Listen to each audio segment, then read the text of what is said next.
Sun Tzu. El arte de la guerra. El arte de la guerra es el mejor libro de estrategia de todos los tiempos.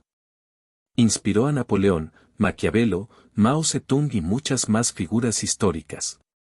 Este libro de 2500 años de antigüedad es uno de los más importantes textos clásicos chinos, en el que, a pesar del tiempo transcurrido, ninguna de sus máximas ha quedado anticuada, ni hay un solo consejo que hoy no sea útil. Pero la obra del general Sun Tzu no es únicamente un libro de práctica militar, sino un tratado que enseña la estrategia suprema de aplicar con sabiduría el conocimiento de la naturaleza humana en los momentos de confrontación. No es, por tanto, un libro sobre la guerra, es una obra para comprender las raíces de un conflicto y buscar una solución. La mejor victoria es vencer sin combatir. Nos dice Sun Tzu, y esa es la distinción entre el hombre prudente y el ignorante. Índice. Introducción, Sun Tzu y el arte de la guerra. 1. Sobre la evaluación. 2. Sobre la iniciación de las acciones. 3. Sobre las proposiciones de la victoria y la derrota. 4. Sobre la medida en la disposición de los medios. 5. Sobre la firmeza. 6. Sobre lo lleno y lo vacío. 7. Sobre el enfrentamiento directo e indirecto. 8. Sobre los 9 cambios. 9. Sobre la distribución de los medios. 10. Sobre la topología. 11. Sobre las clases de terreno. 12. Sobre el arte de atacar por el fuego. 13. Sobre la concordia y la discordia. INTRODUCCION. Sun Tzu, el arte de la guerra. Sun Tzu fue un general chino que vivió alrededor del siglo V a.C. La colección de ensayos sobre el arte de la guerra atribuida a Sun Tzu es el tratado más antiguo que se conoce sobre el tema. A pesar de su antigüedad, los consejos de Sun Tzu siguen manteniendo vigencia. El arte de la guerra es el mejor libro de estrategia de todos los tiempos. Inspiró a Napoleón, Maquiavelo, Mao Zedong y muchas más figuras históricas. Este libro de 2500 años de antigüedad, es uno de los más importantes textos clásicos chinos, en el que, a pesar del tiempo transcurrido, ninguna de sus máximas ha quedado anticuada, ni hay un solo consejo que hoy no sea útil. Pero la obra del general Sun Tzu no es únicamente un libro de práctica militar, sino un tratado que enseña la estrategia suprema de aplicar con sabiduría el conocimiento de la naturaleza humana en los momentos de confrontación. No es, por tanto, un libro sobre la guerra, es una obra para comprender las raíces de un conflicto y buscar una solución. La mejor victoria es vencer sin combatir, nos dice Sun Tzu, y esa es la distinción entre el hombre prudente y el ignorante. La obra de Sun Tzu llegó por primera vez a Europa en el periodo anterior a la Revolución Francesa, en forma de una breve traducción realizada por el sacerdote jesuita J. J. M. Amiet. En las diversas traducciones que se han hecho desde entonces, se nombra ocasionalmente al autor como Sangu o Sun Tzu. El núcleo de la filosofía de Sun Tzu sobre la guerra descansa en estos dos principios. Todo el arte de la guerra se basa en el engaño. El supremo arte de la guerra es someter al enemigo sin luchar. Las ideas de Sun Tzu se extendieron por el resto de Asia hasta llegar a Japón. Los japoneses adoptaron rápidamente estas enseñanzas y, posiblemente, añadieron algunas de su propia cosecha. Hay constancia de que el principal libro japonés sobre el tema, el Libro de los 5 Anillos, está influido por la filosofía de Sun Tzu, ya que su autor, Miyamoto Musashi, estudió el tratado de El arte de la guerra durante su formación como samurái. Habitualmente se hace referencia a las culturas orientales como culturas de estrategia y no es pequeña la influencia de Sun Tzu en este desarrollo cultural. Hoy en día, la filosofía del arte de la guerra ha ido más allá de los límites estrictamente militares, aplicándose a los negocios, los deportes, la diplomacia e incluso el comportamiento personal. Por ejemplo, muchas frases clave de los manuales modernos de gestión de empresas son prácticamente citas literales de la obra de Sun Tzu, cambiando, por ejemplo, ejército por empresa o armamento por recursos, sin ir más lejos. Las ideas siguen siendo completamente válidas a pesar de los 25 siglos transcurridos desde que se escribieron. CAPITULOI. Sobre la evaluación. Sansa dice, la guerra es de vital importancia para el Estado, es el dominio de la vida o de la muerte, el camino hacia la supervivencia o la pérdida del imperio, es forzoso manejarla bien. No reflexionar seriamente sobre todo lo que le concierne es dar prueba de una culpable indiferencia en lo que respecta a la conservación o pérdida de lo que nos es más querido, y ello no debe ocurrir entre nosotros. Hay que valorarla en términos de 5 factores fundamentales y hacer comparaciones entre diversas condiciones de los bandos rivales, con vistas a determinar el resultado de la guerra. El primero de estos factores es la doctrina, el segundo, el tiempo, el tercero, el terreno, el cuarto, el mando, y el quinto, la disciplina. La doctrina significa aquello que hace que el pueblo esté en armonía con su gobernante, de modo que le siga donde sea, sin temer por sus vidas ni a correr cualquier peligro. El tiempo significa el yin y el yang, la noche y el día, el frío y el calor, días despejados o lluviosos, y el cambio de las estaciones. El terreno implica las distancias, y hace referencia a donde es fácil o difícil desplazarse, y si es campo abierto o lugares estrechos, y esto influencia las posibilidades de supervivencia. El mando ha de tener como cualidades, sabiduría, sinceridad, benevolencia, coraje y disciplina.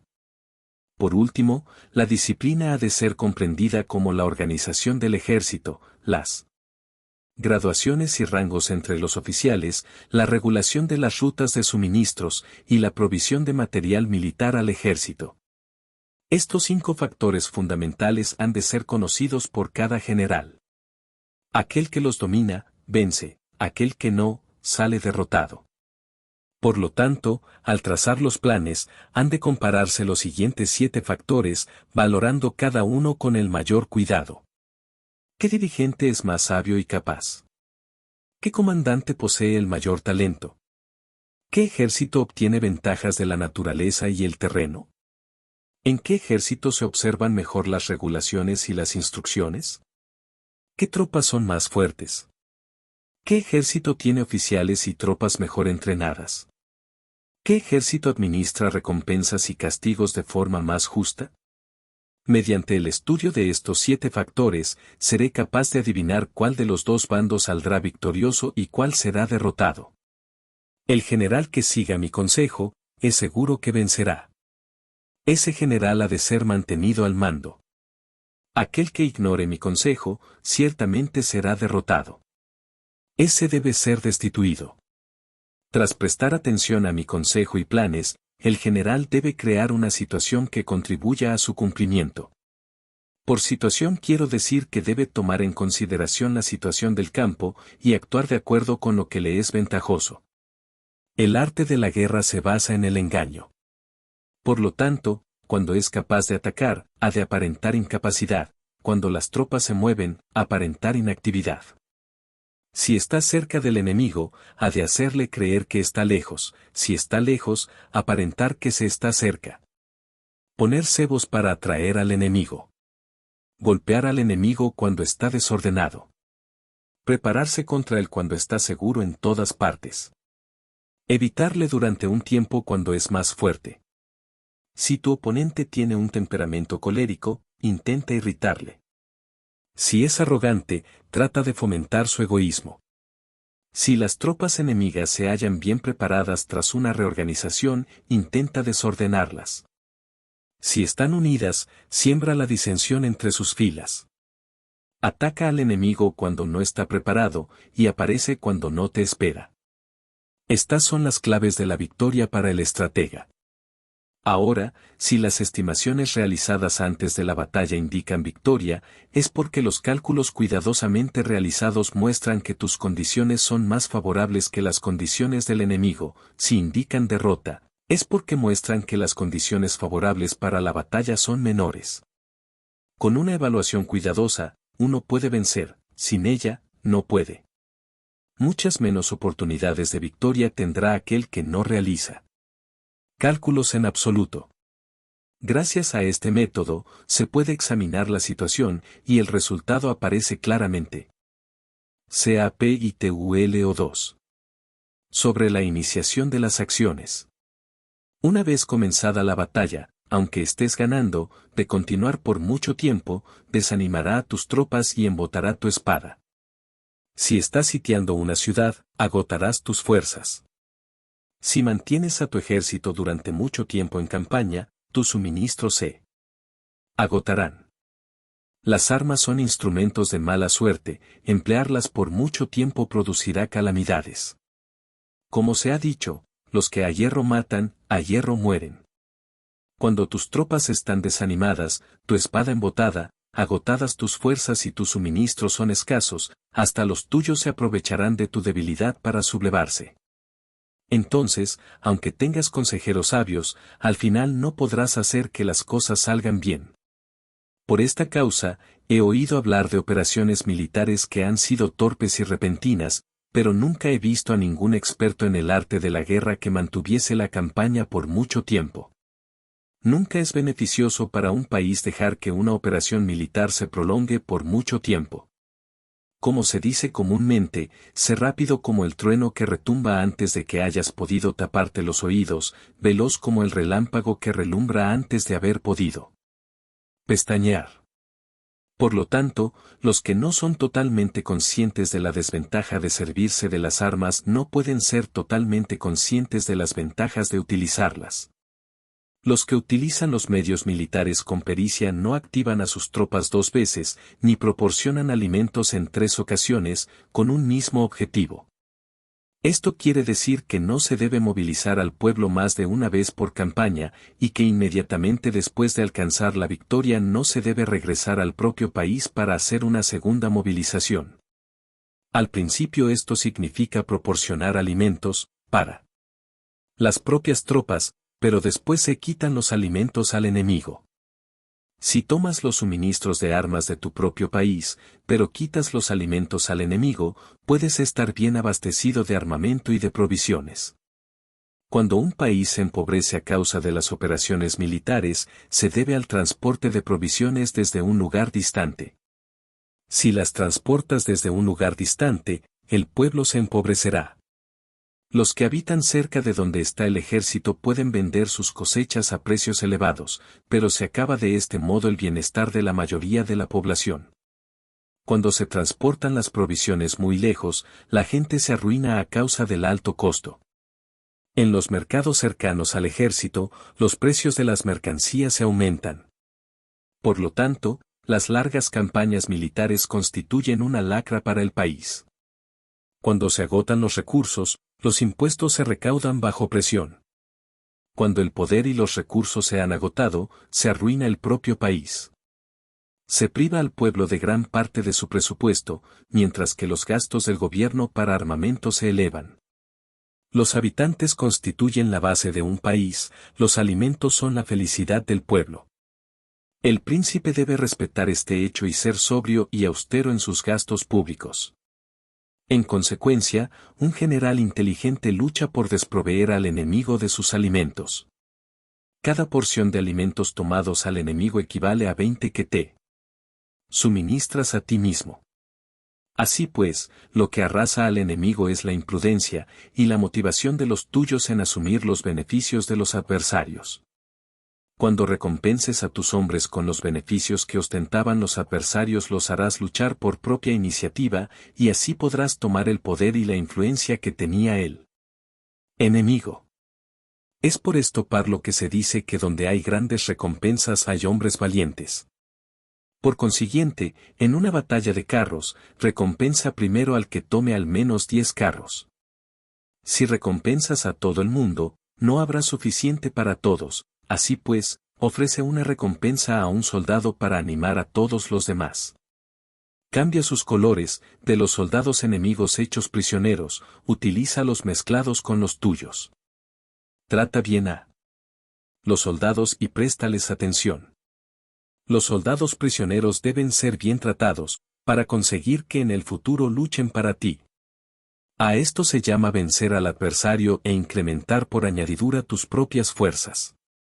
Si utilizas al enemigo para derrotar al enemigo, serás poderoso en cualquier lugar a donde vayas. Así pues, lo más importante en una operación militar es la victoria y no la persistencia. Esta última no es beneficiosa. Un ejército es como el fuego, si no lo apagas, se consumirá por sí mismo. Por lo tanto, sabemos que el que está a la cabeza del ejército está a cargo de las vidas de los habitantes y de la seguridad de la nación. Sea PITULO 3. Sobre las proposiciones de la victoria y la derrota. Como regla general, es mejor conservar a un enemigo intacto que destruirlo. Capturar a sus soldados para conquistarlos y dominas a sus jefes. Un general decía: practica las artes marciales, calcula la fuerza de tus adversarios, haz que pierdan su ánimo y dirección, de manera que aunque el ejército enemigo esté intacto sea inservible, esto es ganar sin violencia. Si destruyes al ejército enemigo y matas a sus generales, asaltas sus defensas disparando, reúnes a una muchedumbre y usurpas un territorio, todo esto es ganar por la fuerza. Por esto, los que ganan todas las batallas no son realmente profesionales, los que consiguen que se rindan impotentes los ejércitos ajenos sin luchar son los mejores maestros del arte de la guerra. Los guerreros superiores atacan mientras los enemigos están proyectando sus planes. Luego deshacen sus alianzas. Por eso, un gran emperador decía: el que lucha por la victoria frente a espadas desnudas no es un buen general. La peor táctica es atacar a una ciudad. Asediar, acorralar a una ciudad solo se lleva a cabo como último recurso. Emplea no menos de 3 meses en preparar tus artefactos y otros 3 para coordinar los recursos para tu asedio. Nunca se debe atacar por cólera y con prisas. Es aconsejable tomarse tiempo en la planificación y coordinación del plan. Por lo tanto, un verdadero maestro de las artes marciales vence a otras fuerzas enemigas sin batalla, conquista otras ciudades sin asediarlas y destruye a otros ejércitos sin emplear mucho tiempo. Un maestro experto en las artes marciales deshace los planes de los enemigos, estropea sus relaciones y alianzas, le corta los suministros o bloquea su camino, venciendo mediante estas tácticas sin necesidad de luchar. Es imprescindible luchar contra todas las facciones enemigas para obtener una victoria completa, de manera que su ejército no quede acuartelado y el beneficio sea total. Esta es la ley del asedio estratégico. La victoria completa se produce cuando el ejército no lucha, la ciudad no es asediada, la destrucción no se prolonga durante mucho tiempo, y en cada caso el enemigo es vencido por el empleo de la estrategia. Así pues, la regla de la utilización de la fuerza es la siguiente: si tus fuerzas son 10 veces superiores a las del adversario, rodéalo; si son 5 veces superiores, atácalo; si son 2 veces superiores, divídelo. Si tus fuerzas son iguales en número, lucha si te es posible. Si tus fuerzas son inferiores, mantente continuamente en guardia, pues el más pequeño fallo te acarrearía las peores consecuencias. Trata de mantenerte al abrigo y evita en lo posible un enfrentamiento abierto con él. La prudencia y la firmeza de un pequeño número de personas pueden llegar a cansar y a dominar incluso a numerosos ejércitos. Este consejo se aplica en los casos en que todos los factores son equivalentes. Si tus fuerzas están en orden mientras que las suyas están inmersas en el caos, si tú y tus fuerzas están con ánimo y ellos desmoralizados, entonces, aunque sean más numerosos, puedes entrar en batalla. Si tus soldados, tus fuerzas, tu estrategia y tu valor son menores que las de tu adversario, entonces debes retirarte y buscar una salida. En consecuencia, si el bando más pequeño es obstinado, cae prisionero del bando más grande. Esto quiere decir que si un pequeño ejército no hace una valoración adecuada de su poder y se atreve a enemistarse con una gran potencia, por mucho que su defensa sea firme, inevitablemente se convertirá en conquistado. Si no puedes ser fuerte, pero tampoco sabes ser débil, serás derrotado. Los generales son servidores del pueblo. Cuando su servicio es completo, el pueblo es fuerte. Cuando su servicio es defectuoso, el pueblo es débil. Así pues, existen tres maneras en las que un príncipe lleva al ejército al desastre. Cuando un príncipe, ignorando los hechos, ordena avanzar a sus ejércitos o retirarse cuando no deben hacerlo, a esto se le llama inmovilizar al ejército. Cuando un príncipe ignora los asuntos militares, pero comparte en pie de igualdad el mando del ejército, los soldados acaban confusos. Cuando el príncipe ignora cómo llevar a cabo las maniobras militares, pero comparte por igual su dirección, los soldados están vacilantes. Una vez que los ejércitos están confusos y vacilantes, empiezan los problemas procedentes de los adversarios. A esto se le llama perder la victoria por trastornar el aspecto militar. Si intentas utilizar los métodos de un gobierno civil para dirigir una operación militar, la operación será confusa. Triunfan aquellos que saben cuándo luchar y cuándo no. Saben discernir cuándo utilizar muchas o pocas tropas. Tienen tropas cuyos rangos superiores e inferiores tienen el mismo objetivo. Tienen generales competentes y no limitados por sus gobiernos civiles. Estas 5 son las maneras de conocer al futuro vencedor. Hablar de que el príncipe sea el que da las órdenes en todo es como el general solicitarle permiso al príncipe para poder apagar un fuego, para cuando sea autorizado, ya no quedan sino cenizas. Si conoces a los demás y te conoces a ti mismo, ni en 100 batallas correrás peligro, sí.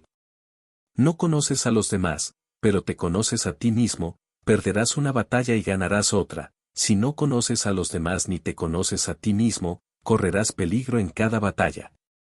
CAPITULO 4. Sobre la medida en la disposición de los medios. Antiguamente, los guerreros expertos se hacían a sí mismos invencibles en primer lugar y después aguardaban para descubrir la vulnerabilidad de sus adversarios. Hacerte invencible significa conocerte a ti mismo, aguardar para descubrir la vulnerabilidad del adversario significa conocer a los demás. La invencibilidad está en uno mismo, la vulnerabilidad en el adversario. Por esto, los guerreros expertos pueden ser invencibles, pero no pueden hacer que sus adversarios sean vulnerables. Si los adversarios no tienen orden de batalla sobre el que informarse, ni negligencias o fallos de los que aprovecharse, ¿cómo puedes vencerlos aunque estén bien pertrechados? Por esto es por lo que se dice que la victoria puede ser percibida, pero no fabricada. La invencibilidad es una cuestión de defensa, la vulnerabilidad, una cuestión de ataque. Mientras no hayas observado vulnerabilidades en el orden de batalla de los adversarios. Oculta tu propia formación de ataque y prepárate para ser invencible, con la finalidad de preservarte. Cuando los adversarios tienen órdenes de batalla vulnerables, es el momento de salir a atacarlos. La defensa es para tiempos de escasez, el ataque para tiempos de abundancia. Los expertos en defensa se esconden en las profundidades de la tierra, los expertos en maniobras de ataque se esconden en las más elevadas alturas del cielo. De esta manera pueden protegerse y lograr la victoria total. En situaciones de defensa, acalláis las voces y borráis las huellas, escondidos como fantasmas y espíritus bajo tierra, invisibles para todo el mundo. En situaciones de ataque, vuestro movimiento es rápido y vuestro grito fulgurante, veloz como el trueno y el relámpago, para los que no se puede uno preparar, aunque vengan del cielo. Prever la victoria cuando cualquiera la puede conocer no constituye verdadera destreza. Todo el mundo elogia la victoria ganada en batalla, pero esa victoria no es realmente tan buena. Todo el mundo elogia la victoria en la batalla, pero lo verdaderamente deseable es poder ver el mundo de lo sutil y darte cuenta del mundo de lo oculto, hasta el punto de ser capaz de alcanzar la victoria donde no existe forma. No se requiere mucha fuerza para levantar un cabello, no es necesario tener una vista aguda para ver el sol y la luna, ni se necesita tener mucho oído para escuchar el retumbar del trueno. Lo que todo el mundo conoce no se llama sabiduría, la victoria sobre los demás obtenida por medio de la batalla no se considera una buena victoria. En la antigüedad, los que eran conocidos como buenos guerreros vencían cuando era fácil vencer. Si solo eres capaz de asegurar la victoria tras enfrentarte a un adversario en un conflicto armado, esa victoria es una dura victoria. Si eres capaz de ver lo sutil y de darte cuenta de lo oculto, irrumpiendo antes del orden de batalla, la victoria así obtenida es una victoria fácil. En consecuencia, las victorias de los buenos guerreros no destacan por su inteligencia o su bravura.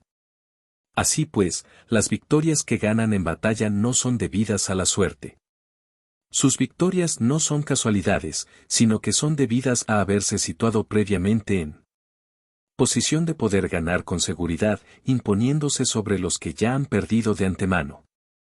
La gran sabiduría no es algo obvio, el mérito grande no se anuncia. Cuando eres capaz de ver lo sutil, es fácil ganar. ¿Qué tiene esto que ver con la inteligencia o la bravura? ¿Cuándo se resuelven los problemas antes de que surjan? ¿Quién llama a esto inteligencia? Cuando hay victoria sin batalla, ¿quién habla de bravura? Así pues, los buenos guerreros toman posición en un terreno en el que no pueden perder, y no pasan por alto las condiciones que hacen a su adversario proclive a la derrota. En consecuencia, un ejército victorioso gana primero y entabla la batalla después, un ejército derrotado lucha primero e intenta obtener la victoria después. Esta es la diferencia entre los que tienen estrategia y los que no tienen planes premeditados. Los que utilizan bien las armas cultivan el camino y observan las leyes. Así pueden gobernar prevaleciendo sobre los corruptos. Servirse de la armonía para desvanecer la oposición, no atacar un ejército inocente, no hacer prisioneros o tomar botín par donde pasa el ejército, no cortar los árboles ni contaminar los pozos. Limpiar y purificar los templos de las ciudades y montañas del camino que atraviesas, no repetir los errores de una civilización decadente, a todo esto se llama el camino y sus leyes. Cuando el ejército está estrictamente disciplinado, hasta el punto en que los soldados morirían antes que desobedecer las órdenes, y las recompensas y los castigos merecen confianza y están bien establecidos. Cuando los jefes y oficiales son capaces de actuar de esta forma, pueden vencer a un príncipe enemigo corrupto. Las reglas militares son 5: medición, valoración, cálculo, comparación y victoria. El terreno da lugar a las mediciones, estas dan lugar a las valoraciones a los cálculos, estos a las comparaciones, y las comparaciones dan lugar a las victorias. Mediante las comparaciones de las dimensiones puedes conocer dónde se halla la victoria o la derrota. En consecuencia, un ejército victorioso es como 1 kilo comparado con 1 gramo, un ejército derrotado es como 1 gramo comparado con 1 kilo. Cuando el que gana consigue que su pueblo vaya a la batalla como si estuviera dirigiendo una gran corriente de agua hacia un cañón profundo, esto es una cuestión de orden de batalla. Cuando el agua se acumula en un cañón profundo, nadie puede medir su cantidad, lo mismo que nuestra defensa no muestra su forma. Cuando se suelta el agua, se precipita hacia abajo como un torrente, de manera tan irresistible como nuestro propio ataque. CAPITULOV. Sobre la firmeza, la fuerza es la energía acumulada o la que se percibe. Esto es muy cambiante. Los expertos son capaces de vencer al enemigo creando una percepción favorable en ellos, así obtener la victoria sin necesidad de ejercer su fuerza. Gobernar sobre muchas personas como si fueran poco es una cuestión de dividirlas en grupos o sectores, es organización. Batallar contra un gran número de tropas como si fueran pocas es una cuestión de demostrar la fuerza, símbolos y señales. Se refiere a lograr una percepción de fuerza y poder en la oposición. En el campo de batalla se refiere a las formaciones y banderas utilizadas para desplegar las tropas y coordinar sus movimientos. Lograr que el ejército sea capaz de combatir contra el adversario sin ser derrotado es una cuestión de emplear métodos ortodoxos o heterodoxos. La ortodoxia y la heterodoxia no es algo fijo, sino que se utilizan como un ciclo.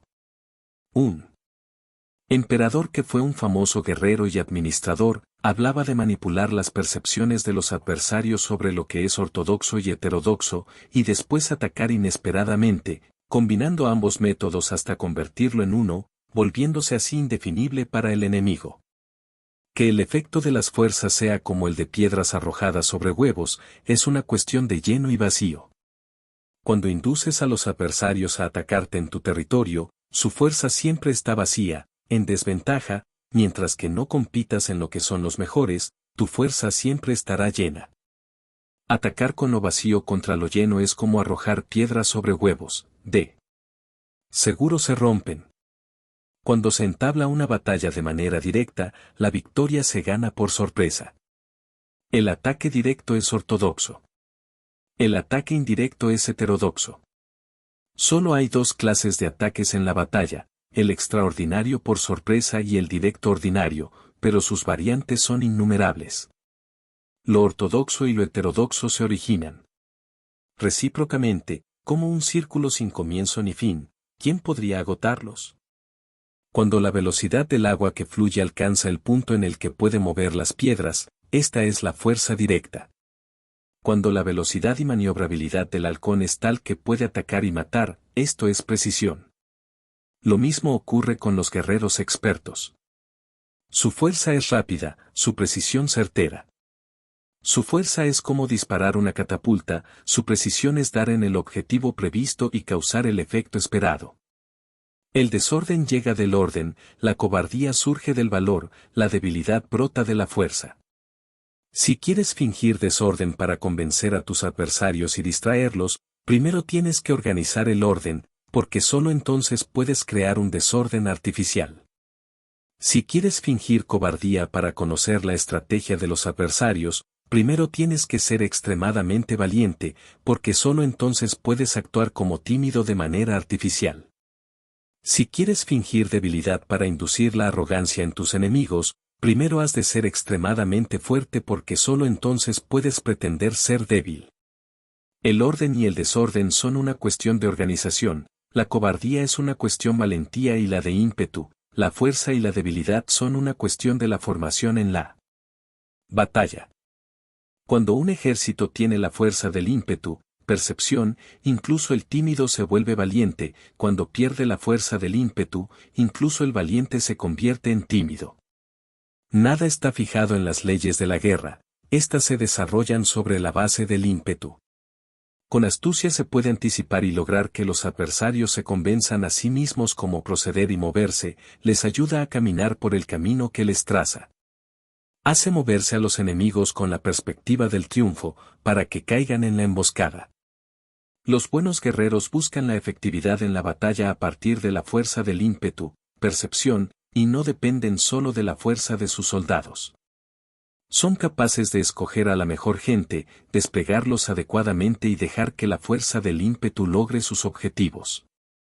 Cuando hay entusiasmo, convicción, orden, organización, recursos, compromiso de los soldados, tienes la fuerza del ímpetu y el tímido es valeroso.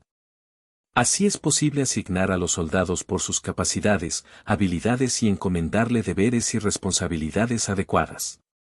El valiente puede luchar, el cuidadoso puede hacer de centinela, y el inteligente puede estudiar, analizar y comunicar. Cada cual es útil.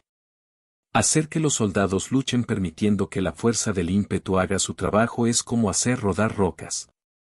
Las rocas permanecen inmóviles cuando están en un lugar plano, pero ruedan en un plano inclinado, se quedan fijas cuando son cuadradas, pero giran si son redondas. Por lo tanto, cuando se conduce a los hombres a la batalla con astucia, el impulso es como rocas redondas que se precipitan montaña abajo, esta es la fuerza que produce la victoria. Capítulo 6. Sobre lo lleno y lo vacío.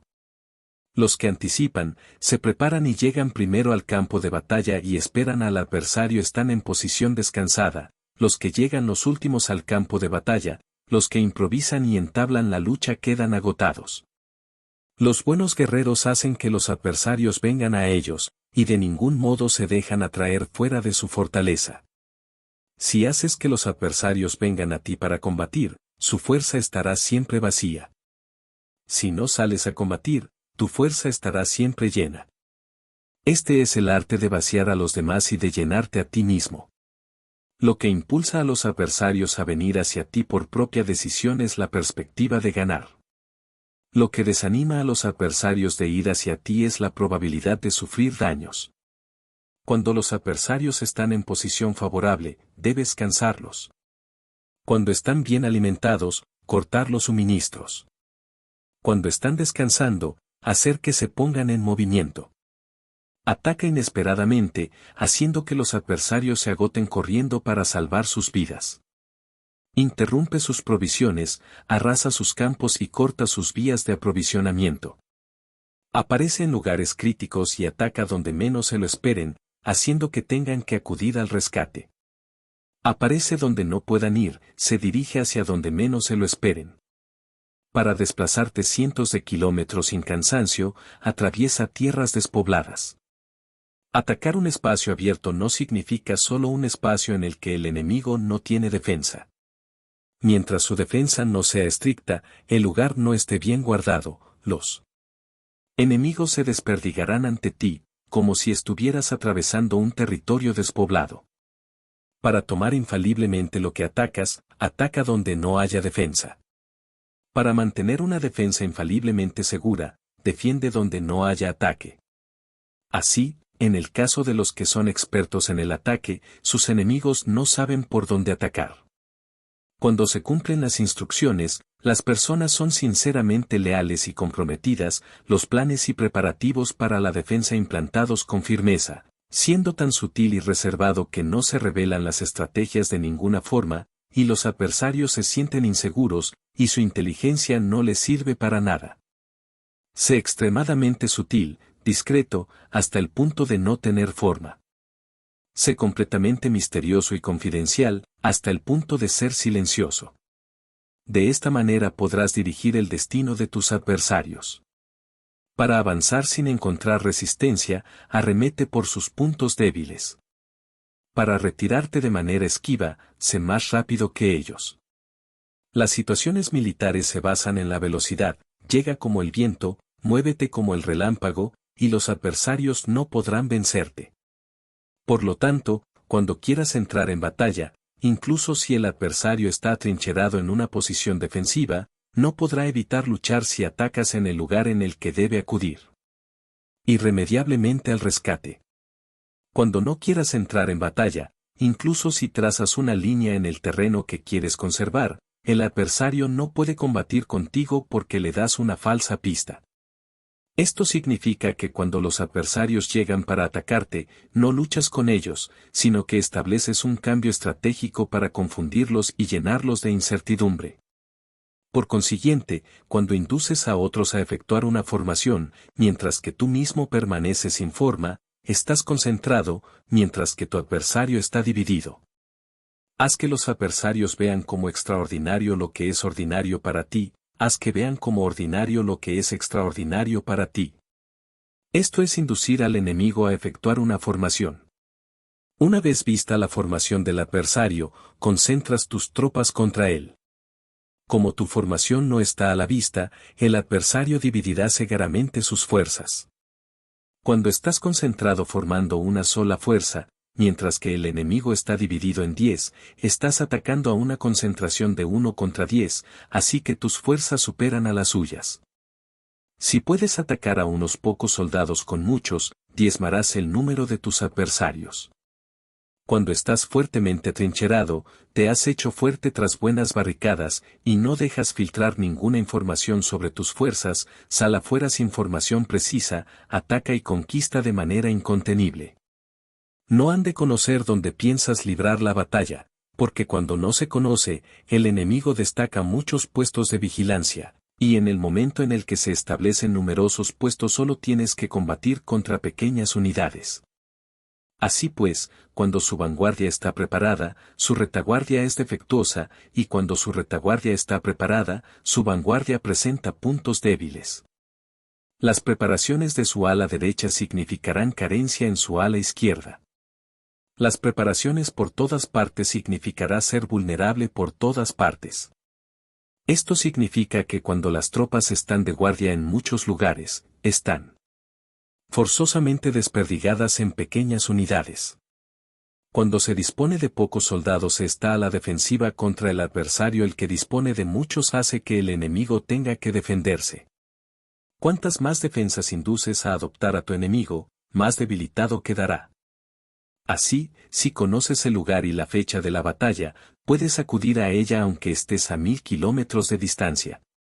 Si no conoces el lugar y la fecha de la batalla, entonces tu flanco izquierdo no puede salvar al derecho, tu vanguardia no puede salvar a tu retaguardia, y tu retaguardia no puede salvar a tu vanguardia, ni siquiera en un territorio de unas pocas docenas de kilómetros.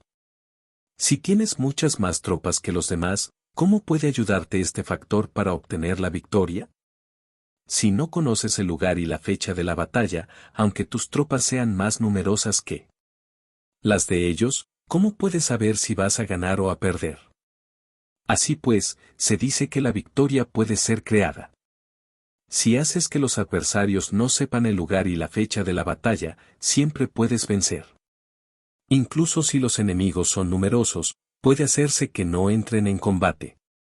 Por tanto, haz tu valoración sobre ellos para averiguar sus planes y determinar qué estrategia puede tener éxito y cuál no.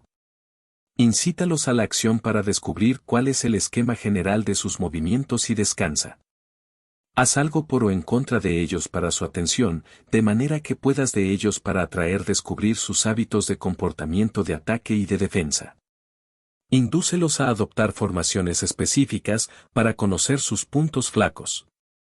Esto significa utilizar muchos métodos para confundir y perturbar al enemigo con el objetivo de observar sus formas de respuesta hacia ti. Después de haberlas observado, actúas en consecuencia, de manera que puedes saber qué clase de situaciones significan vida y cuáles significan muerte.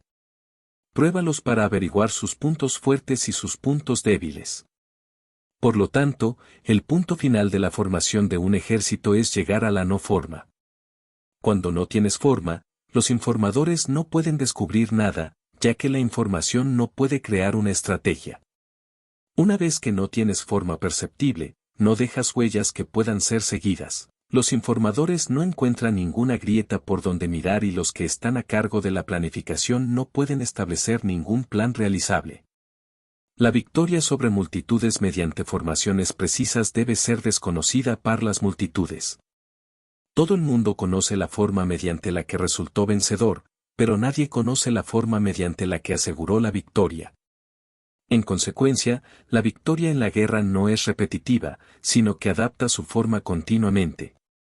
Determinar los cambios apropiados significa no repetir las estrategias previas para obtener la victoria. Para lograrla, puedo adaptarme desde el principio a cualquier formación que los adversarios puedan adoptar. Las formaciones son como el agua, la naturaleza del agua es evitar lo alto e ir hacia abajo. La naturaleza de los ejércitos es evitar lo lleno y atacar lo vacío. El flujo del agua está determinado por la tierra. La victoria viene determinada por el adversario. Así pues, un ejército no tiene formación constante, lo mismo que el agua no tiene forma constante. Se llama genio a la capacidad de obtener la victoria cambiando y adaptándose según el enemigo. Capítulo 7. Sobre el enfrentamiento directo e indirecto. La regla ordinaria para el uso del ejército es que el mando del ejército reciba órdenes de las autoridades civiles y después reúne y concentra a las tropas, acuartelándolas juntas. Nada es más difícil que la lucha armada. Luchar con otros cara a cara para conseguir ventajas es lo más arduo del mundo. La dificultad de la lucha armada es hacer cercanas las distancias largas y convertir los problemas en ventajas. Mientras que das la apariencia de estar muy lejos, empiezas tu camino y llegas antes que el enemigo. Por lo tanto, haces que su ruta sea larga, atrayéndole con la esperanza de ganar. Cuando emprendes la marcha después que los otros y llegas antes que ellos, conoces la estrategia de hacer que las distancias sean cercanas. Sírvete de una unidad especial para engañar al enemigo atrayéndole a una falsa persecución, haciéndole creer que el grueso de tus fuerzas está muy lejos. Entonces, lanzas una fuerza de ataque sorpresa que llega antes, aunque emprendió el camino después. Por consiguiente, la lucha armada puede ser provechosa y puede ser peligrosa. Para el experto es provechosa, para el inexperto peligrosa. Movilizar a todo el ejército para el combate en aras de obtener alguna ventaja tomaría mucho tiempo, pero combatir por una ventaja con un ejército incompleto tendría como resultado una falta de recursos. Si te movilizas rápidamente y sin parar día y noche, recorriendo el doble de la distancia habitual, y si luchas por obtener alguna ventaja a miles de kilómetros, tus jefes militares serán hechos prisioneros. Los soldados que sean fuertes llegarán allí primero, los más cansados llegarán después, como regla general, solo lo conseguirá 1 de cada 10. Cuando la ruta es larga las tropas se cansan, si han gastado su fuerza en la movilización, llegan agotadas mientras que sus adversarios están frescos, así pues, es seguro que serán atacadas. Combatir por una ventaja a 50 kilómetros de distancia frustrará los planes del mando, y, como regla general, solo la mitad de los soldados lo harán. Si se combate por obtener una ventaja a 30 kilómetros de distancia, solo 2 de cada 3 soldados los recorrerán. Así pues, un ejército perece si no está equipado, si no tiene provisiones o si no tiene dinero. Estas 3 cosas son necesarias. No puedes combatir para ganar con un ejército no equipado, o sin provisiones, lo que el dinero facilita.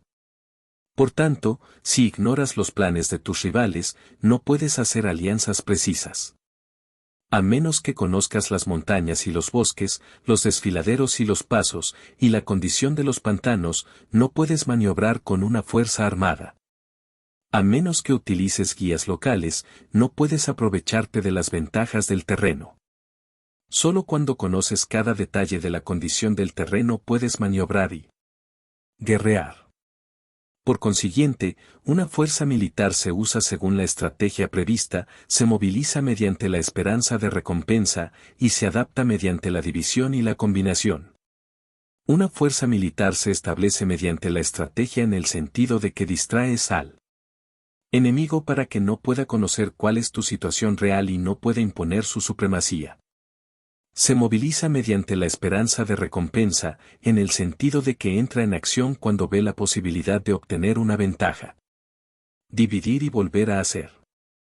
Combinaciones de tropas se hace para confundir al adversario y observar cómo reacciona frente a ti, de esta manera puedes adaptarte para obtener la victoria.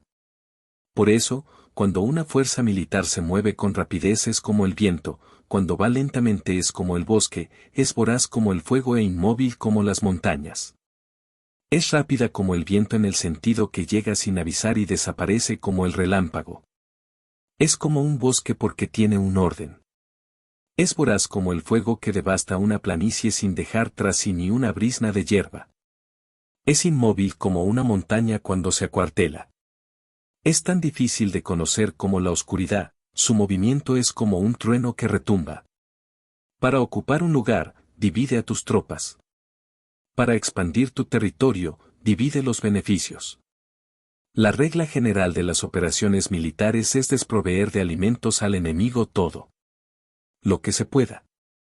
Sin embargo, en localidades donde la gente no tiene mucho, es necesario dividir a las tropas en grupos más pequeños para que puedan tomar en diversas partes lo que necesitan, ya que sólo así tendrán suficiente.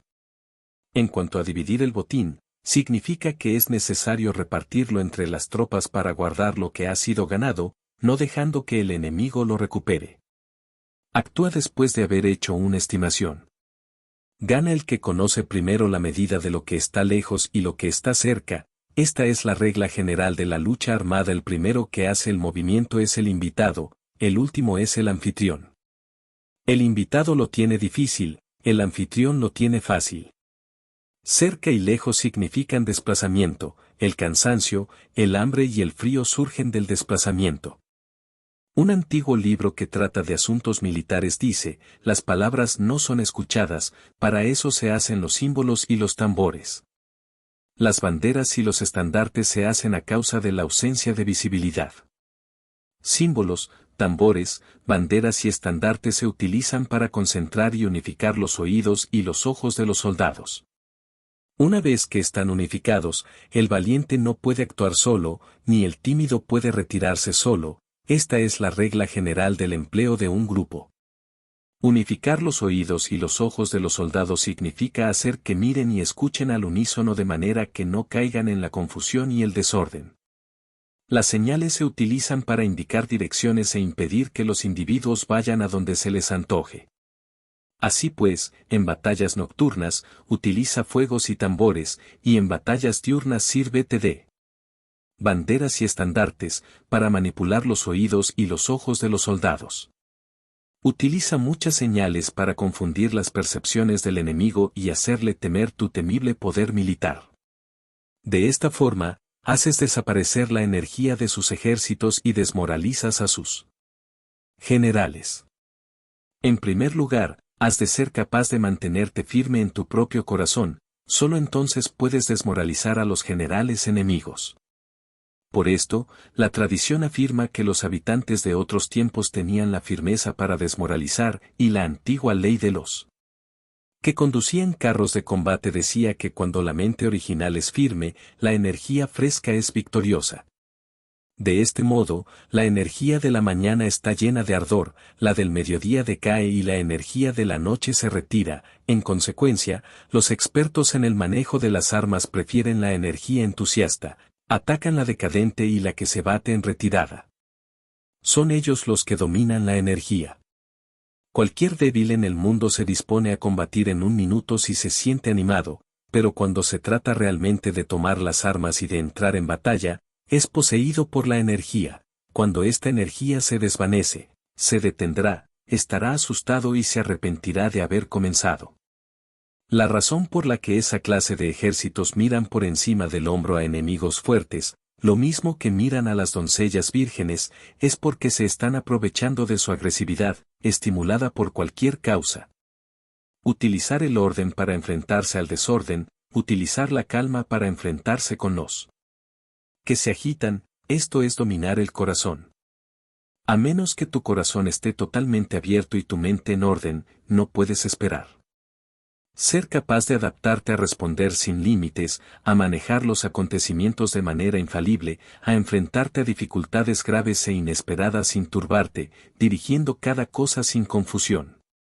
Dominar la fuerza es esperar a los que vienen de lejos, aguardar con toda comodidad a los que se han fatigado, y con el estómago saciado a los hambrientos. Esto es lo que se quiere decir cuando se habla de atraer a otros hacia donde estás, al tiempo que evitas ser inducido a ir hacia donde están ellos. Evitar la confrontación contra formaciones de combate bien ordenadas y no atacar grandes batallones constituye el dominio de la adaptación. Por tanto, la regla general de las operaciones militares es no enfrentarse a una gran montaña ni oponerse al enemigo de espaldas a ésta.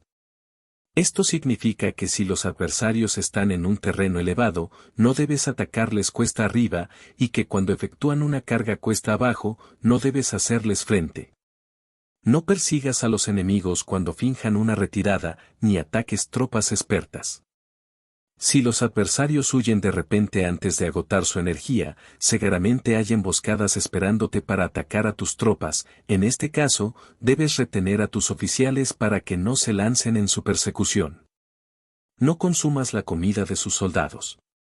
Si el enemigo abandona de repente sus provisiones, éstas han de ser probadas antes de ser comidas, por si están envenenadas. No detengas a ningún ejército que esté en camino a su país. Bajo estas circunstancias, un adversario luchará hasta la muerte. Hay que dejarle una salida a un ejército rodeado. Muéstrales una manera de salvar la vida para que no estén dispuestos a luchar hasta la muerte, y así podrás aprovecharte para atacarles. No presiones a un enemigo desesperado. Un animal agotado seguirá luchando, pues esa es la ley de la naturaleza. Estas son las leyes de las operaciones militares. Capítulo 8. Sobre los 9 cambios. Por lo general, las operaciones militares están bajo el del gobernante civil para dirigir al ejército. El general no debe levantar su campamento en un terreno difícil. Deja que se establezcan relaciones diplomáticas en las fronteras. No permanezcas en un territorio árido ni aislado. Cuando te halles en un terreno cerrado, prepara alguna estrategia y muévete. Cuando te halles en un terreno mortal, lucha.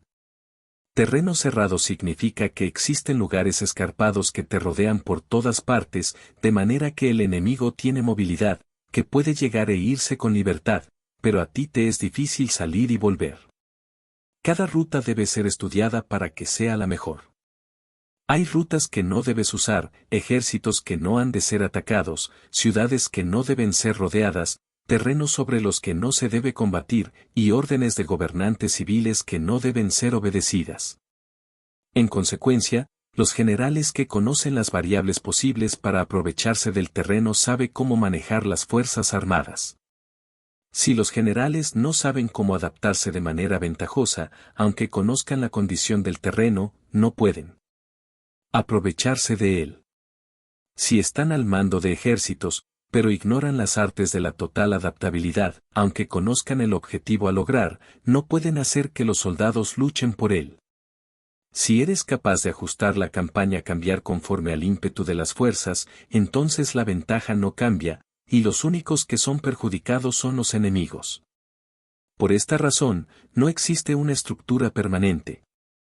Si puedes comprender totalmente este principio, puedes hacer que los soldados actúen en la mejor forma posible.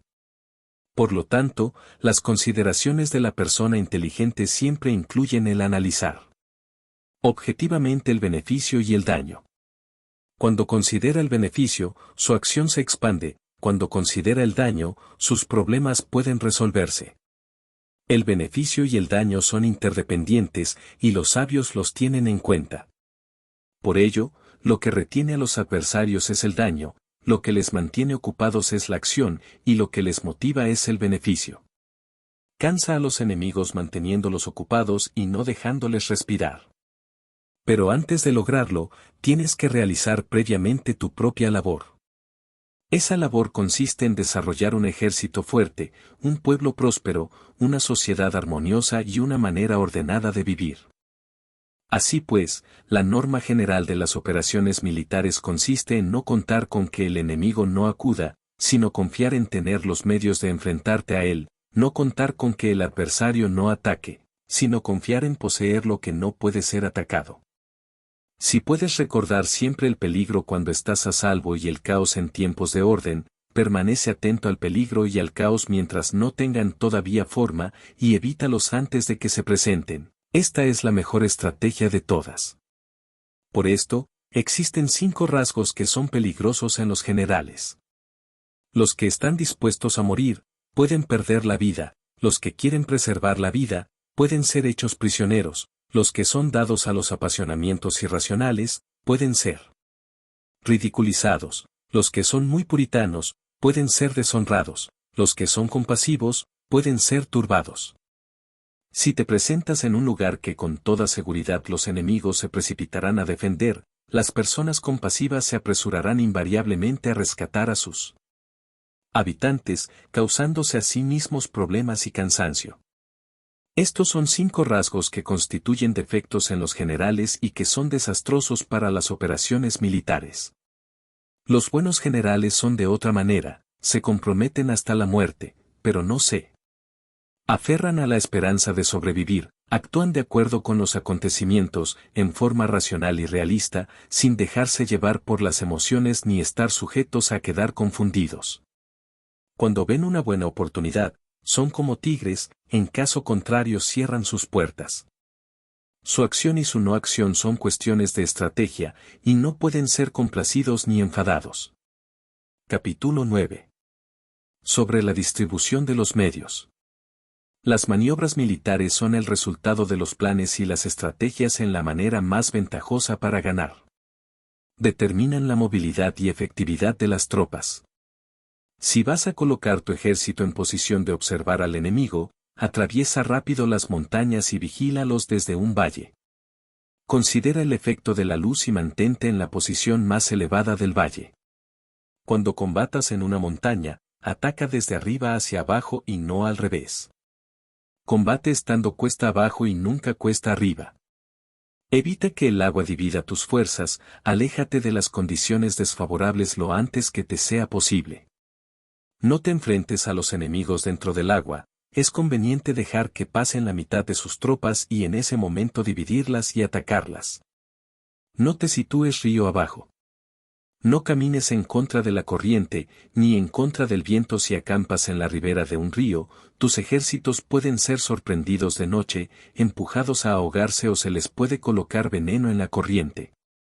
Tus barcas no deben ser amarradas corriente abajo, para impedir que el enemigo aproveche la corriente lanzando sus barcas contra ti. Si atraviesas pantanos, hazlo rápidamente. Si te encuentras frente a un ejército en medio de un pantano, permanece cerca de sus plantas acuáticas o respaldado por los árboles. En una llanura, toma posiciones desde las que sea fácil maniobrar, manteniendo las elevaciones del terreno detrás y a tu derecha, estando las partes más bajas delante y las más altos detrás. Generalmente, un ejército prefiere un terreno elevado y evita un terreno bajo, aprecia la luz y detesta la oscuridad. Los terrenos elevados son estimulantes, y por lo tanto, la gente se halla a gusto en ellos. Además son convenientes para adquirir la fuerza del ímpetu. Los terrenos bajos son húmedos, lo cual provoca enfermedades y dificulta el combate. Cuida de la salud física de tus soldados con los mejores recursos disponibles. Cuando no existe la enfermedad en un ejército, se dice que éste es invencible. Donde haya montículos y terraplenes, sitúate en su lado soleado, manteniéndolos siempre a tu derecha y detrás. Colocarse en la mejor parte del terreno es ventajoso para una fuerza militar. La ventaja en una operación militar consiste en aprovecharse de todos los factores beneficiosos del terreno. Cuando llueve río arriba y la corriente trae consigo la espuma, si quieres cruzarlo, espera a que escampe.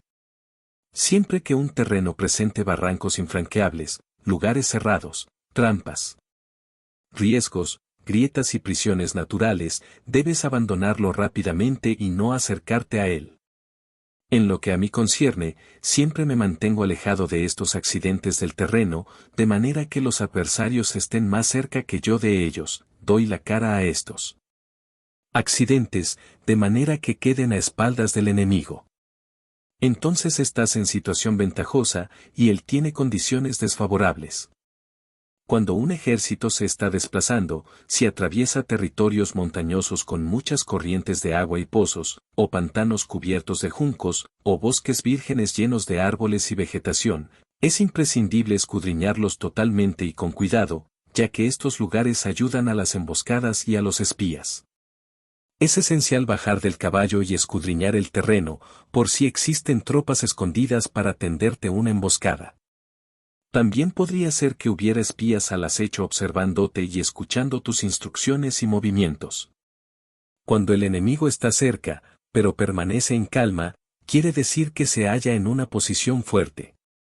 Cuando está lejos pero intenta provocar hostilidades, quiere que avances. Si, además, su posición es accesible, eso quiere decir que le es favorable. Si un adversario no conserva la posición que le es favorable por las condiciones del terreno y se sitúa en otro lugar conveniente, debe ser porque existe alguna ventaja táctica para obrar de esta manera. Si se mueven los árboles, es que el enemigo se está acercando. Si hay obstáculos entre los matorrales, es que has tomado un mal camino. La idea de poner muchos obstáculos entre la maleza es hacerte pensar que existen tropas emboscadas escondidas en medio de ella. Si los pájaros alzan el vuelo, hay tropas emboscadas en el lugar. Si los animales están asustados, existen tropas atacantes. Si se elevan columnas de polvo altas y espesas, hay carros que se están acercando. Si son bajas y anchas, se acercan soldados a pie. Humaredas esparcidas significan que se está cortando leña. Pequeñas polvaredas que van y vienen indican que hay que levantar el campamento. Si los emisarios del enemigo pronuncian palabras humildes mientras que éste incrementa sus preparativos de guerra, esto quiere decir que va a avanzar. Cuando se pronuncian palabras altisonantes y se avanza ostentosamente, es señal de que el enemigo se va a retirar. Si sus emisarios vienen con palabras humildes, envía espías para observar al enemigo y comprobarás que está aumentando sus preparativos de guerra. Cuando los carros ligeros salen en primer lugar y se sitúan en los flancos, están estableciendo un frente de batalla. Si los emisarios llegan pidiendo la paz sin firmar un tratado, significa que están tramando algún complot. Si el enemigo dispone rápidamente a sus carros en filas de combate, es que está esperando refuerzos. No se precipitarán para un encuentro ordinario si no entienden que les ayudará, o debe haber una fuerza que se halla a distancia y que es esperada en un determinado momento para unir sus tropas y atacarte. Conviene anticipar, prepararse inmediatamente para esta eventualidad. Si la mitad de sus tropas avanza y la otra mitad retrocede, es que el enemigo piensa atraerte a una trampa. El enemigo está fingiendo en este caso confusión y desorden para incitarte a que avances. Si los soldados enemigos se apoyan unos en otros, es que están hambrientos. Si los aguadores beben en primer lugar, es que las tropas están sedientas. Si el enemigo ve una ventaja pero no la aprovecha, es que está cansado. Si los pájaros se reúnen en el campo enemigo, es que el lugar está vacío. Si hay pájaros sobrevolando una ciudad, el ejército ha huido. Si se producen llamadas nocturnas, es que los soldados enemigos están atemorizados. Tienen miedo y están inquietos, y por eso se llaman unos a otros. Si el ejército no tiene disciplina, esto quiere decir que el general no es tomado en serio. Si los estandartes se mueven, es que está sumido en la confusión. Las señales se utilizan para unificar el grupo, así pues, si se desplaza de acá para allá sin orden ni concierto, significa que sus filas están confusas. Si sus emisarios muestran irritación, significa que están cansados. Si matan sus caballos para obtener carne, es que los soldados carecen de alimentos. Cuando no tienen marmitas y no vuelven a su campamento, son enemigos completamente desesperados. Si se producen murmuraciones, faltas de disciplina y los soldados hablan mucho entre sí, quiere decir que se ha perdido la lealtad de la tropa. Las murmuraciones describen la expresión de los verdaderos sentimientos, las faltas de disciplina indican problemas con los superiores. Cuando el mando ha perdido la lealtad de las tropas, los soldados se hablan con franqueza entre sí sobre los problemas con sus superiores. Si se otorgan numerosas recompensas, es que el enemigo se halla en un callejón sin salida. Cuando se ordenan demasiados castigos, es que el enemigo está desesperado. Cuando la fuerza de su ímpetu está agotada, otorgan constantes recompensas para tener contentos a los soldados, para evitar que se rebelen en masa. Cuando los soldados están tan agotados que no pueden cumplir las órdenes, son castigados una y otra vez para restablecer la autoridad. Ser violento al principio y terminar después temiendo a los propios soldados es el colmo de la ineptitud. Los emisarios que acuden con actitud conciliatoria indican que el enemigo quiere una tregua. Si las tropas enemigas se enfrentan a ti con ardor, pero demoran el momento de entrar en combate sin abandonar no obstante el terreno, has de observarlos cuidadosamente. Están preparando un ataque por sorpresa. En asuntos militares, no es necesariamente más beneficioso ser superior en fuerzas, solo evitar actuar con violencia innecesaria. Es suficiente con consolidar tu poder, hacer estimaciones sobre el enemigo y conseguir reunir tropas, eso es todo. El enemigo que actúa aisladamente, que carece de estrategia y que toma a la ligera a sus adversarios, inevitablemente acabará siendo derrotado. Si tu plan no contiene una estrategia de retirada o posterior al ataque, sino que confías exclusivamente en la fuerza de tus soldados y tomas a la ligera a tus adversarios sin valorar su condición, con toda seguridad caerás prisionero. Si se castiga a los soldados antes de haber conseguido que sean leales al mando, no obedecerán, y si no obedecen, serán difíciles de emplear. Tampoco podrán ser empleados si no se lleva a cabo ningún castigo, incluso después de haber obtenido su lealtad. Cuando existe un sentimiento subterráneo de aprecio y confianza, y los corazones de los soldados están ya vinculados al mando, si se relaja la disciplina, los soldados se volverán arrogantes y será imposible emplearlos. Por lo tanto, dirígelos mediante el arte civilizado y unifícalos mediante las artes marciales, esto significa una victoria continua.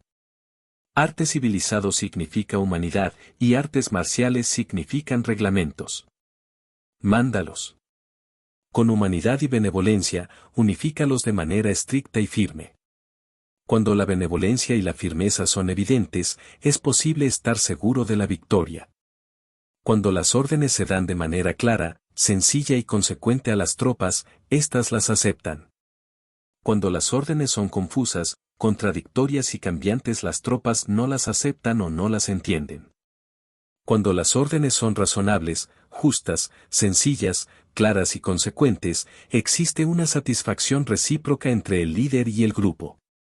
Capítulo 10. Sobre la topología.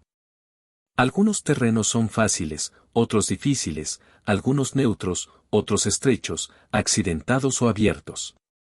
Cuando el terreno sea accesible, sé el primero en establecer tu posición, eligiendo las alturas soleadas, una posición que sea adecuada para transportar los suministros. Así, tendrás ventaja cuando libres la batalla.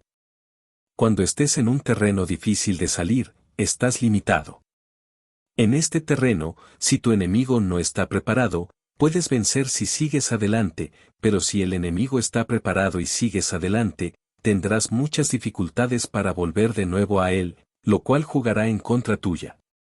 Cuando es un terreno desfavorable para ambos bandos, se dice que es un terreno neutro. En un terreno neutro, incluso si el adversario te ofrece una ventaja, no te aproveches de ella, retírate, induciendo a salir a la mitad de las tropas enemigas, y entonces caes sobre él aprovechándote de esta condición favorable. En un terreno estrecho, si eres el primero en llegar, debes ocuparlo totalmente y esperar al adversario. Si él llega antes, no lo persigas y bloquea los desfiladeros. Persíguelo solo si no los bloquea. En terreno accidentado, si eres el primero en llegar, debes ocupar sus puntos altos y soleados y esperar al adversario. Si éste los ha ocupado antes, retírate y no lo persigas. En un terreno abierto, la fuerza del ímpetu se encuentra igualada, y es difícil provocarle a combatir de manera desventajosa para él. Entender estas 6 clases de terreno es la responsabilidad principal del general, y es imprescindible considerarlos. Estas son las configuraciones del terreno, los generales que las ignoran salen derrotados. Así pues, entre las tropas están las que huyen, las que se retraen, las que se derrumban, las que se rebelan y las que son derrotadas. Ninguna de estas circunstancias constituyen desastres naturales, sino que son debidas a los errores de los generales. Las tropas que tienen el mismo ímpetu, pero que atacan en proporción de 1 contra 10, salen derrotadas. Los que tienen tropas fuertes pero cuyos oficiales son débiles, quedan retraídos. Los que tienen soldados débiles al mando de oficiales fuertes, se verán en apuros.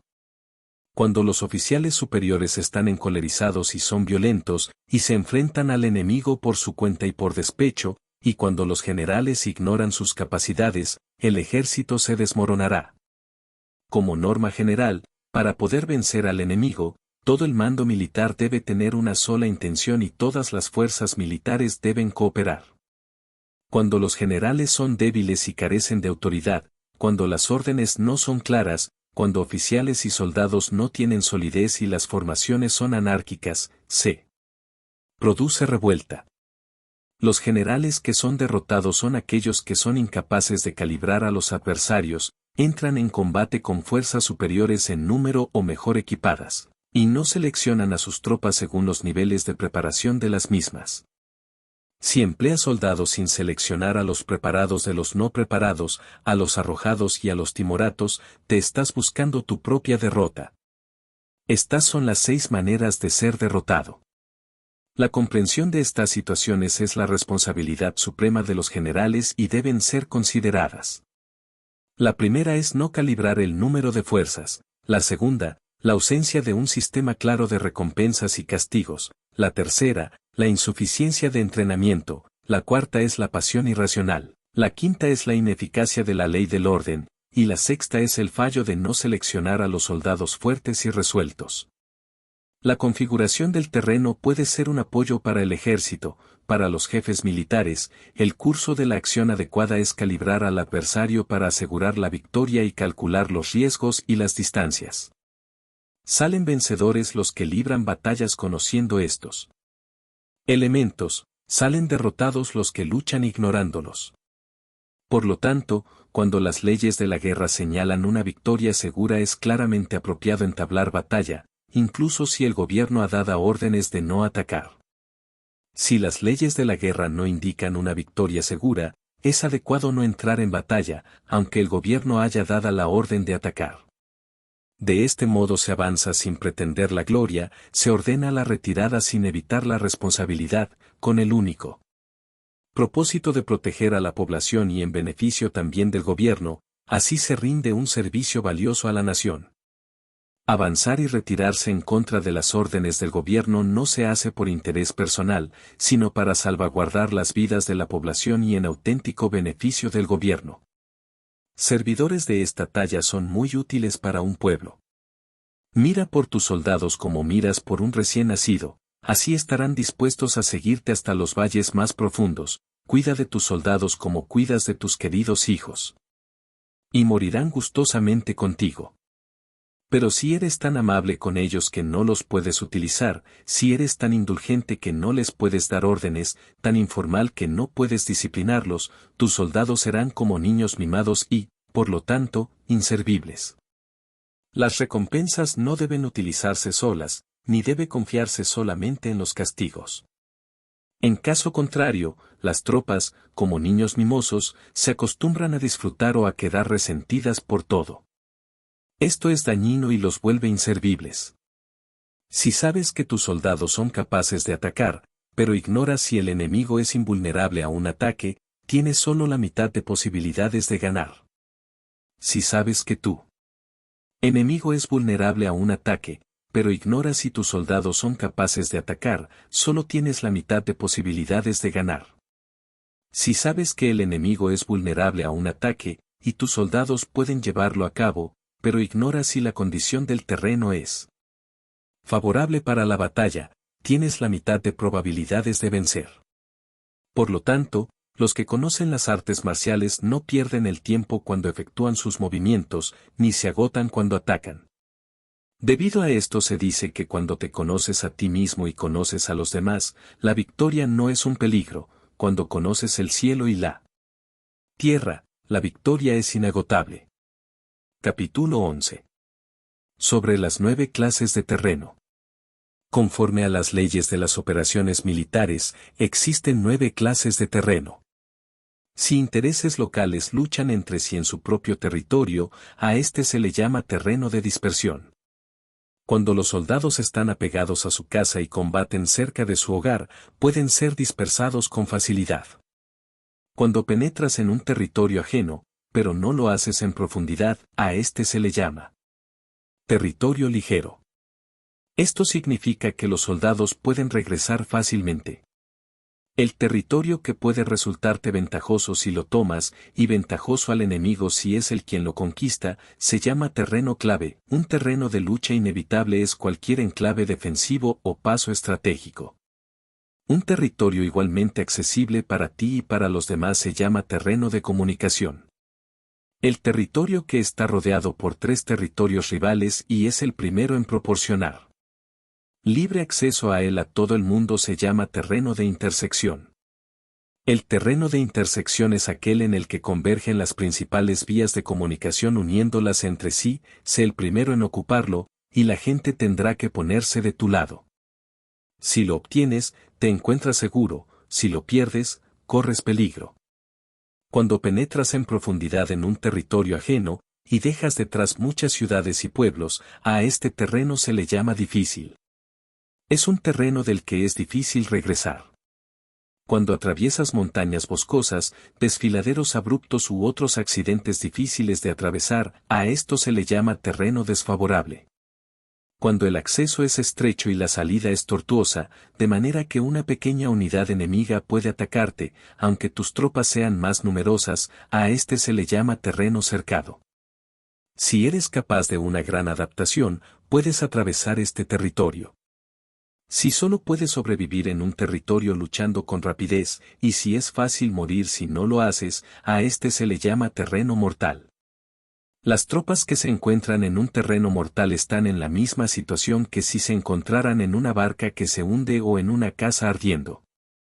Así pues, no combatas en un terreno de dispersión, no te detengas en un terreno ligero, no ataques en un terreno clave, ocupado por el enemigo, no dejes que tus tropas sean divididas en un terreno de comunicación. En terrenos de intersección, establece comunicaciones, en terrenos difíciles, entra aprovisionado, en terrenos desfavorables. Continúa marchando, en terrenos cercados, haz planes, en terrenos mortales, lucha. En un terreno de dispersión, los soldados pueden huir. Un terreno ligero es cuando los soldados han penetrado en territorio enemigo, pero todavía no tienen las espaldas cubiertas, por eso, sus mentes no están realmente concentradas y no están listos para la batalla. No es ventajoso atacar al enemigo en un terreno clave, lo que es ventajoso es llegar el primero a él. No debe permitirse que quede aislado el terreno de comunicación para poder servirse de las rutas de suministros. En terrenos de intersección, estarás a salvo si estableces alianzas, si las pierdes, te encontrarás en peligro. En terrenos difíciles, entrar aprovisionado significa reunir todo lo necesario para estar allí mucho tiempo. En terrenos desfavorables, ya que no puedes atrincherarte en ello, debes apresurarte a salir. En terrenos cercados, introduce tácticas sorpresivas. Si las tropas caen en un terreno mortal, todo el mundo luchará de manera espontánea. Por esto se dice, sitúa a las tropas en un terreno mortal y sobrevivirán. Los que eran antes considerados como expertos en el arte de la guerra eran capaces de hacer que el enemigo perdiera contacto entre su vanguardia y su retaguardia, la confianza entre las grandes y las pequeñas unidades, el interés recíproco para el bienestar de los diferentes rangos, el apoyo mutuo entre gobernantes y gobernados, el alistamiento de soldados y la coherencia de sus ejércitos. Estos expertos entraban en acción cuando les era ventajoso, y se retenían en caso contrario. Introducían cambios para confundir al enemigo, atacándolos aquí y allá, aterrorizándolos y sembrando en ellos la confusión, de tal manera que no les daban tiempo para hacer planes. Se podría preguntar cómo enfrentarse a fuerzas enemigas numerosas y bien organizadas que se dirigen hacia ti. La respuesta es quitarles en primer lugar algo que aprecien y después te escucharán. La rapidez de acción es el factor esencial de la condición de la fuerza militar, aprovechándose de los errores de los adversarios, desplazándose por caminos que no esperan y atacando cuando no están en guardia. Esto significa que para aprovecharse de la falta de preparación, de visión y de cautela de los adversarios, es necesario actuar con rapidez, y que si dudas, esos errores no te servirán de nada. En una invasión, por regla general, cuanto más se adentran los invasores en el territorio ajeno, más fuertes se hacen, hasta el punto de que el gobierno nativo no puede ya expulsarlos. Escoge campos fértiles, y las tropas tendrán suficiente para comer. Cuida de su salud y evita el cansancio, consolida su energía, aumenta su fuerza. Que los movimientos de tus tropas y la preparación de tus planes sean insondables. Consolida la energía más entusiasta de tus tropas, ahorra las fuerzas sobrantes, mantén en secreto tus formaciones y tus planes, permaneciendo insondable para los enemigos, y espera a que se produzca un punto vulnerable para avanzar. Sitúa a tus tropas en un punto que no tenga salida, de manera que tengan que morir antes de poder escapar. Porque, ante la posibilidad de la muerte, que no estarán dispuestas a hacer.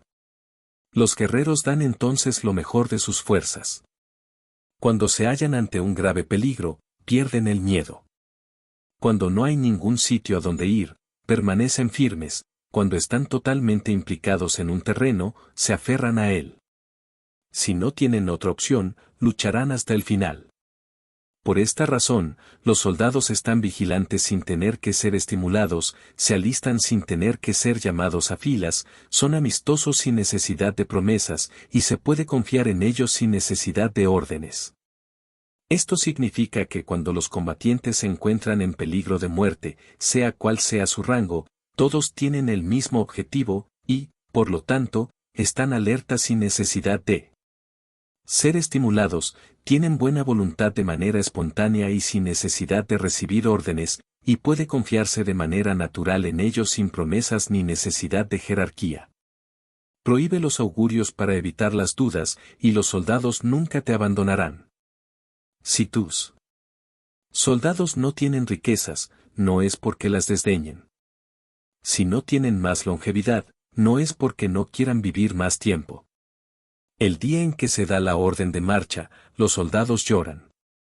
Así pues, una operación militar preparada con pericia debe ser como una serpiente veloz que contraataca con su cola cuando alguien le ataca por la cabeza, contraataca con la cabeza cuando alguien le ataca por la cola y contraataca con cabeza y cola cuando alguien le ataca por el medio. Esta imagen representa el método de una línea de batalla que responde velozmente cuando es atacada. Un manual de 8 formaciones clásicas de batalla dice, haz del frente la retaguardia, haz de la retaguardia el frente, con 4 cabezas y 8 colas. Haz que la cabeza esté en todas partes, y cuando el enemigo arremeta por el centro, cabeza y cola acudirán al rescate. Puede preguntarse la cuestión de si es posible hacer que una fuerza militar sea como una serpiente rápida. La respuesta es afirmativa. Incluso las personas que se tienen antipatía, encontrándose en el mismo barco, se ayudarán entre sí en caso de peligro de zozobrar. Es la fuerza de la situación la que hace que esto suceda. Por esto, no basta con depositar la confianza en caballos atados y ruedas fijadas. Se atan los caballos para formar una línea de combate estable, y se fijan las ruedas para hacer que los carros no se puedan mover. Pero aún así, esto no es suficientemente seguro ni se puede confiar en ello.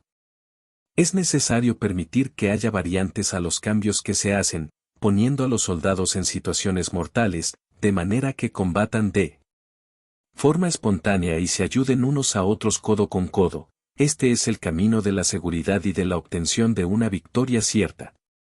La mejor organización es hacer que se exprese el valor y mantenerlo constante. Tener éxito tanto con tropas débiles como con tropas aguerridas se basa en la configuración de las circunstancias. Si obtienes la ventaja del terreno, puedes vencer a los adversarios, incluso con tropas ligeras y débiles. ¿Cuánto más te sería posible si tienes tropas poderosas y aguerridas? Lo que hace posible la victoria a ambas clases de tropas es las circunstancias del terreno. Por lo tanto, los expertos en operaciones militares logran la cooperación de la tropa, de tal manera que dirigir un grupo es como dirigir a un solo individuo que no tiene más que una sola opción. Corresponde al general ser tranquilo, reservado, justo y metódico. Sus planes son tranquilos y absolutamente secretos para que nadie pueda descubrirlos. Su mando es justo y metódico, así que nadie se atreve a tomarlo a la ligera. Puede mantener a sus soldados sin información y en completa ignorancia de sus planes. Cambia sus acciones y revisa sus planes, de manera que nadie pueda reconocerlos. Cambia de lugar su emplazamiento y se desplaza por caminos sinuosos, de manera que nadie pueda anticiparse. Puedes ganar cuando nadie puede entender en ningún momento cuáles son tus intenciones. Dice un gran hombre, el principal engaño que se valora en las operaciones militares no se dirige solo a los enemigos, sino que empieza por las propias tropas, para hacer que les sigan a uno sin saber a dónde van. Cuando un general fija una meta a sus tropas, es como el que sube a un lugar elevado y después retira la escalera. Cuando un general se adentra muy en el interior del territorio enemigo, está poniendo a prueba todo su potencial. Ha hecho quemar las naves a sus tropas y destruir sus casas, así las conduce como un rebaño y todos ignoran hacia dónde se encaminan. Incumbe a los generales reunir a los ejércitos y ponerlos en situaciones peligrosas. También han de examinar las adaptaciones a los diferentes terrenos, las ventajas de concentrarse o dispersarse, y las pautas de los sentimientos y situaciones humanas. Cuando se habla de ventajas y de desventajas de la concentración y de la dispersión, quiere decir que las pautas de los comportamientos humanos cambian según los diferentes tipos de terreno. En general, la pauta general de los invasores es unirse cuando están en el corazón del territorio enemigo, pero tienden a dispersarse cuando están en las franjas fronterizas. Cuando dejas tu territorio y atraviesas la frontera en una operación militar, te hallas en un terreno aislado. Cuando es accesible desde todos los puntos, es un terreno de comunicación. Cuando te adentras en profundidad, estás en un terreno difícil. Cuando penetras poco, estás en un terreno ligero. Cuando a tus espaldas se hallen espesuras infranqueables y delante pasajes estrechos, estás en un terreno cercado. Cuando no haya ningún sitio a donde ir, se trata de un terreno mortal. Así pues, en un terreno de dispersión, yo unificaría las mentes de los soldados. En un terreno ligero, las mantendría en contacto. En un terreno clave, les haría apresurarse para tomarlo. En un terreno de intersección, prestaría atención a la defensa. En un terreno de comunicación, establecería sólidas alianzas. En un terreno difícil, aseguraría suministros continuados. En un terreno desfavorable, urgiría a mis tropas a salir rápidamente de él. En un terreno cercado, cerraría las entradas. En un terreno mortal, indicaría a mis tropas que no existe ninguna posibilidad de sobrevivir. Por esto, la psicología de los soldados consiste en resistir cuando se ven rodeados, luchar cuando no se puede evitar y obedecer en casos extremos.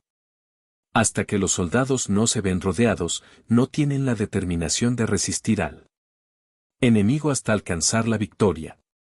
Cuando están desesperados, presentan una defensa unificada. Por ello, los que ignoran los planes enemigos no pueden preparar alianzas.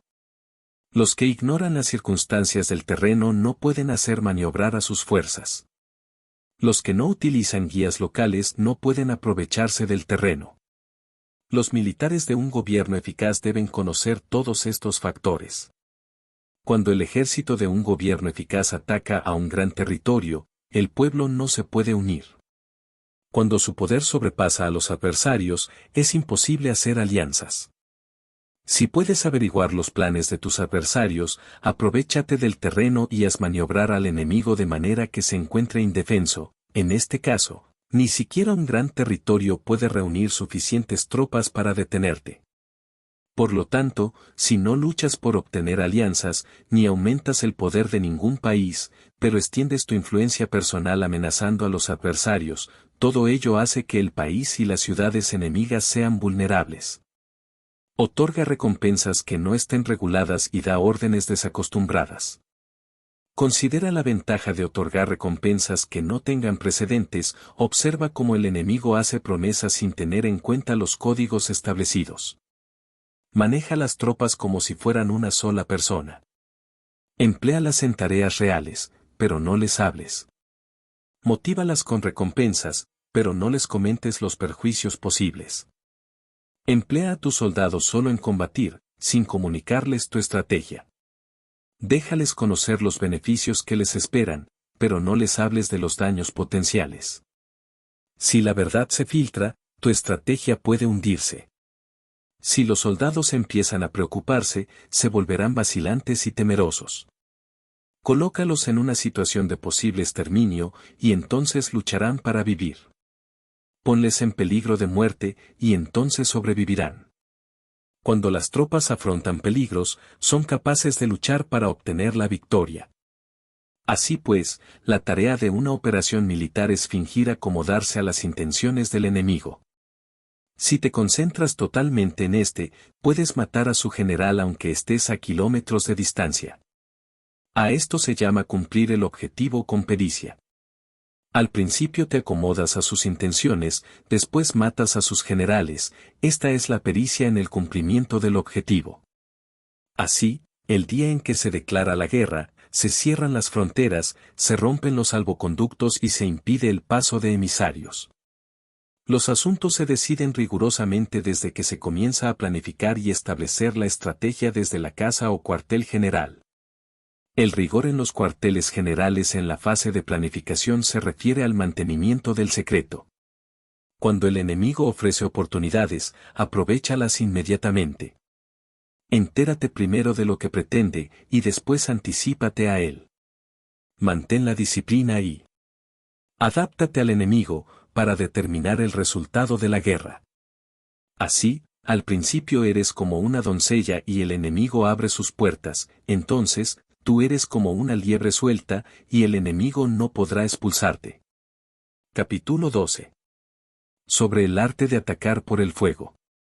Existen 5 clases de ataques mediante el fuego: quemar a las personas, quemar los suministros, quemar el equipo, quemar los almacenes y quemar las armas. El uso del fuego tiene que tener una base y exige ciertos medios. Existen momentos adecuados para encender fuegos, concretamente cuando el tiempo es seco y ventoso. Normalmente, en ataques mediante el fuego es imprescindible seguir los cambios producidos por este. Cuando el fuego está dentro del campamento enemigo, prepárate rápidamente desde fuera. Si los soldados se mantienen en calma cuando el fuego se ha declarado, espera y no ataques. Cuando el fuego alcance su punto álgido, síguelo, si puedes, si no, espera. En general, el fuego se utiliza para sembrar la confusión en el enemigo y así poder atacarle. Cuando el fuego puede ser prendido en campo abierto, no esperes a hacerlo en su interior, hazlo cuando sea oportuno. Cuando el fuego sea atizado para el viento, no ataques en dirección contraria a este. No es eficaz luchar contra el ímpetu del fuego, porque el enemigo luchará en este caso hasta la muerte. Si ha soplado el viento durante el día, a la noche amainará. Un viento diurno cesará al anochecer, un viento nocturno cesará al amanecer. Los ejércitos han de saber que existen variantes de las 5 clases de ataques mediante el fuego y adaptarse a estas de manera racional. No basta saber cómo atacar a los demás con el fuego, es necesario saber cómo impedir que los demás te ataquen a ti. Así pues, la utilización del fuego para apoyar un ataque significa claridad y la utilización del agua para apoyar un ataque significa fuerza. El agua puede incomunicar, pero no puede arrasar. El agua puede utilizarse para dividir a un ejército enemigo, de manera que su fuerza se desuna y la tuya se fortalezca. Ganar combatiendo o llevar a cabo un asedio victorioso sin recompensar a los que han hecho méritos trae mala fortuna y se hace merecedor de ser llamado avaro.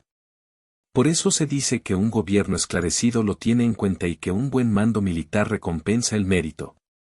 No moviliza a sus tropas cuando no hay ventajas que obtener, ni actúa cuando no hay nada que ganar, ni luchan cuando no existe peligro. Las armas son instrumentos de mal augurio, y la guerra es un asunto peligroso. Es indispensable impedir una derrota desastrosa, y por lo tanto, no vale la pena movilizar un ejército por razones insignificantes, las armas solo deben utilizarse cuando no existe otro remedio.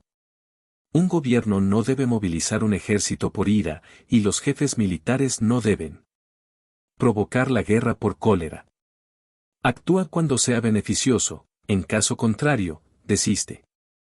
La ira puede convertirse en alegría, y la cólera puede convertirse en placer, pero un pueblo destruido no puede hacérsele renacer, y la muerte no puede convertirse en vida. En consecuencia, un gobierno esclarecido presta atención a todo esto, y un buen mando militar lo tiene en cuenta. Esta es la manera de mantener a la nación a salvo y de conservar intacto a su ejército. Capítulo 13. Sobre la concordia y la discordia. Una operación militar significa un gran esfuerzo para el pueblo, y la guerra puede durar muchos años para obtener una victoria de un día. Así pues, fallar en conocer la situación de los adversarios por economizar en aprobar gastos para investigar y estudiar a la oposición es extremadamente inhumano, y no es típico de un buen jefe militar, de un consejero de gobierno, ni de un gobernante victorioso. Por lo tanto, lo que posibilita a un gobierno inteligente y a un mando militar sabio vencer a los demás y lograr triunfos extraordinarios con esa información esencial. La información previa no puede obtenerse de fantasmas ni espíritus, ni se puede tener por analogía, ni descubrir mediante cálculos. Debe obtenerse de personas que conozcan la situación del adversario. Existen 5 clases de espías: el espía nativo, el espía interno, el doble agente, el espía liquidable, y el espía flotante.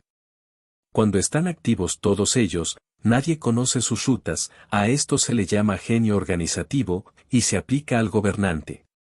Los espías nativos se contratan entre los habitantes de una localidad. Los espías internos se contratan entre los funcionarios enemigos. Los agentes dobles se contratan entre los espías enemigos. Los espías liquidables transmiten falsos datos a los espías enemigos. Los espías flotantes vuelven para traer sus informes. Entre los funcionarios del régimen enemigo, se hallan aquellos con los que se puede establecer contacto y a los que se puede sobornar para averiguar la situación de su país y descubrir cualquier plan que se trame contra ti. También pueden ser utilizados para crear desavenencias y desarmonía. En consecuencia, nadie en las Fuerzas Armadas es tratado con tanta familiaridad como los espías, ni a nadie se le otorgan recompensas tan grandes como a ellos, ni hay asunto más secreto que el espionaje. Si no se trata bien a los espías, pueden convertirse en renegados y trabajar para el enemigo. No se pueden utilizar a los espías sin sagacidad y conocimiento, no puede uno servirse de espías sin humanidad y justicia, no se puede obtener la verdad de los espías sin sutileza. Ciertamente, es un asunto muy delicado. Los espías son útiles en todas partes. Cada asunto requiere un conocimiento previo. Si algún asunto de espionaje es divulgado antes de que el espía haya informado, este y el que lo haya divulgado deben eliminarse. Siempre que quieras atacar a un ejército, asediar una ciudad o atacar a una persona, has de conocer previamente la identidad de los generales que la defienden, de sus aliados, sus visitantes, sus centinelas y de sus criados. Así pues, haz que tus espías averigüen todo sobre ellos. Siempre que vayas a atacar y a combatir, debes conocer primero los talentos de los servidores del enemigo, y así puedes enfrentarte a ellos según sus capacidades. Debes buscar a agentes enemigos que hayan venido a espiarte, sobornarlos e inducirlos a pasarse a tu lado, para poder utilizarlos como agentes dobles. Con la información obtenida de esta manera, puedes encontrar espías nativos y espías internos para contratarlos. Con la información obtenida de estos, puedes fabricar información falsa, sirviéndote de espías liquidables. Con la información así obtenida, puedes hacer que los espías flotantes actúen según los planes previstos. Es esencial para un gobernante conocer las 5 clases de espionaje, y este conocimiento depende de los agentes dobles, así pues, estos deben ser bien tratados. Así, solo un gobernante brillante o un general sabio que pueda utilizar a los más inteligentes para el espionaje, puede estar seguro de la victoria. El espionaje es esencial para las operaciones militares, y los ejércitos dependen de él para llevar a cabo sus acciones. No será ventajoso para el ejército actuar sin conocer la situación del enemigo, y conocer la situación del enemigo no es posible sin el espionaje.